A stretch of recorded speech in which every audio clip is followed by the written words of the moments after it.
I'm Tim, welcome to Watch You Want, thanks for logging on. Today we're looking at the Omega Seamaster Planet Ocean 600m Coaxial Chronograph, 45.5mm in brushed and polished stainless steel.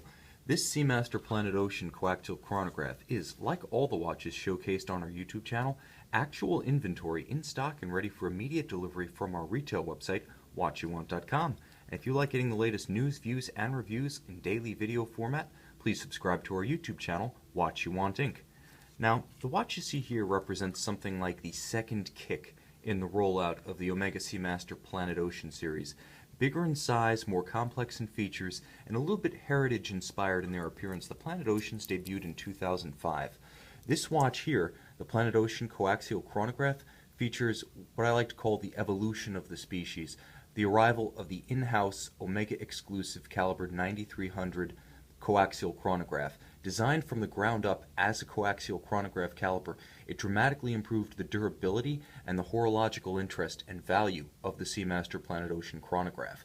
Now you can see on my wrist 6 1/3 inches, 16 centimeters in circumference. The watch wears every millimeter of its size. It's quite large. It's also quite thick, being approximately 18 millimeters thick. This one sits tall and proud on the wrist. Now you can see my wrist, while a little bit undersized for a guy's wrist, is fairly average in profile. Flattish across the top, more or less oval in cross section. The watch sits securely, but the look is very large. I will say that although it is extremely heavy due to its size, it's nicely balanced from an ergonomic perspective by the substantial 3-link brushed and polished bracelet, brushed on its tops, polished on its flanks, and a superb deployant clasp. And this is really that famed Bond Seamaster deployant clasp that we came to love during the 1990s. Twin trigger release, milled out from a single piece, extremely substantial, really very gratifying in its quality and quality of assembly. It still features what is one of the best dive extensions in the business, and I like to say that this is not just for wetsuits, this is also for thick sweaters and winter jackets. So even if you're, essentially double landlocked in your state, if it gets cold in the winter, you may have a very practical and very satisfying use for this extension feature. As good as ever, that clasp really set the standard and actually forced Rolex to rethink its oyster clasp quality. And the bracelet is a bit of an evolution from the one we knew on the Bond. No longer the alternately brushed and polished 5-link piece. This is a much more robust, more contemporary looking 3-link piece. There is a little bit of a visual harmony and parallel to the Rolex Oyster, but this one is nicely designed to complement the specific finishing features of the Planet Ocean case.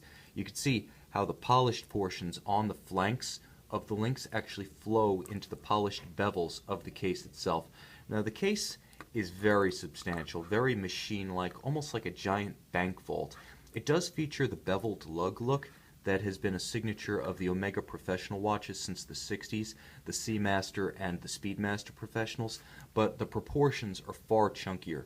This one is very much a rival to something like a Rolex Deep Sea, but in terms of quality content, really it just counts so many more features to its credit than the time-only date window Deep Sea. You do have the Deep Sea's helium release valve, so that's sort of where the parallels end. Omega gives you that feature standard in the Planet Ocean line and the Seamaster 300 meters. Of course, you have to upgrade from a Submariner to a Deep Sea to get it on the Rolex line, and you can't get a helium release valve chronograph at any price from Rolex, so advantage Omega. But it goes deeper than that, because in addition to this gorgeous sort of tritone black, white, and orange palette of colors, you get a unique dial that's nice and clean, spare, despite being a 3-register chronograph. Omega uses its unique caliber 9300 architecture to incorporate the chronograph minutes and hours on a mono counter right here at 3 o'clock, so it keeps the dial relatively uncluttered. So all of the large, diamond-polished applied indices, beautifully loomed, somewhat in the image of the 1960s Seamaster professionals, very much visible, highly legible, despite the massive calibrations and the abundance of information on this dial. It doesn't seem crowded, it doesn't seem busy, and all indications are visible at a glance. It's an ergonomic and an aesthetic triumph. And I do like the playfulness of it. The use of the traditional Omega Seamaster orange accents is both somewhat retro, but also distinctly postmodern. The use of colors in a watch as we saw at Basel and Salon International 2015. It represents more of a modern emergence of a sort of fun-loving elan, a joie de vivre in the luxury watch industry. So Omega plays up the colors. You have them in the applied index at 12 and the Seamaster script below the applied and polished Omega logo and company marquee. You see it in the minutes hand of the chronograph sub-register, at the tip of the seconds hand, and of course the collars of the chronograph pushers and the bezel itself. It's really an upbeat, fun, versatile, but not dour, not excessively grave professional tool style watch. It puts the utilitarian origins of the watch in perspective and acknowledges its modern role as an article of luxury, high quality, a fun piece to be seen with and to wear. Now, aside from the qualitative elements of the dial, there is that element of horological fascination, mechanical complication, provided courtesy of Omega's exclusive caliber 9300. Now, the 9300 is significant for two reasons. First and foremost, because it incorporates Omega's latest technologies, and I'll get to those in a moment. But second, because you can see it at all. It's very uncommon for a very deep rated dive watch, so 600 meter, 2,000 feet, to feature a display caseback. To be able to get both the display caseback and the extreme depth rating is a rarity, but Omega pulls that off, and that's part of the value proposition of this Planet Ocean, that you do get all of those extreme, basically worst case scenario dive elements, from the helium valve to the 600 meter rating, but you also get the ability to admire the movement with its unconventional sort of spiraling coat or arabesque engravings, its unique heat blackened screws as opposed to blued. They're black oxidized.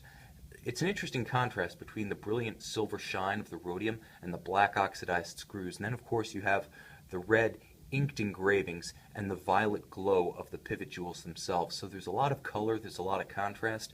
It's a fascinating decoration format for a movement that will never be used in any other Swatch Group product. It is exclusive to Omega.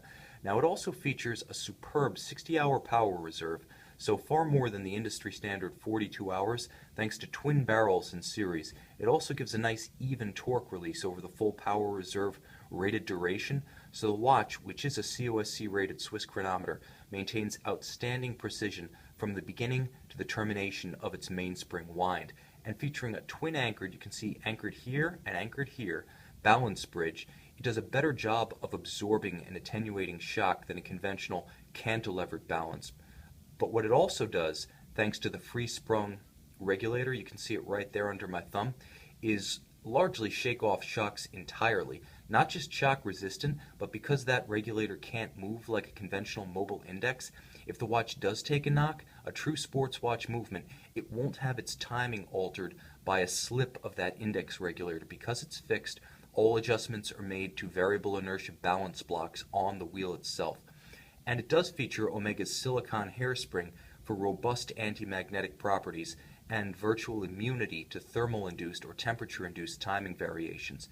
This is a watch that in so many ways incorporates all of the modern standards in material quality, in proportions and modern size, in its use of playful color, in its mechanical refinement, in its feature set, in the fact that you can see and appreciate an advanced brand-exclusive movement through a sapphire caseback on a deep diver's watch. This Omega Seamaster Planet Ocean 600 meter coaxial chronograph, 45.5 millimeters in brushed and polished stainless steel, represents an outstanding value proposition, an heirloom quality timepiece, and an all-time great in the pantheon of one of the dive watch arena's great family of timepieces, the Omega Seamaster continuity. So consider this Seamaster Planet Ocean and check it out on our website, Watch You Want.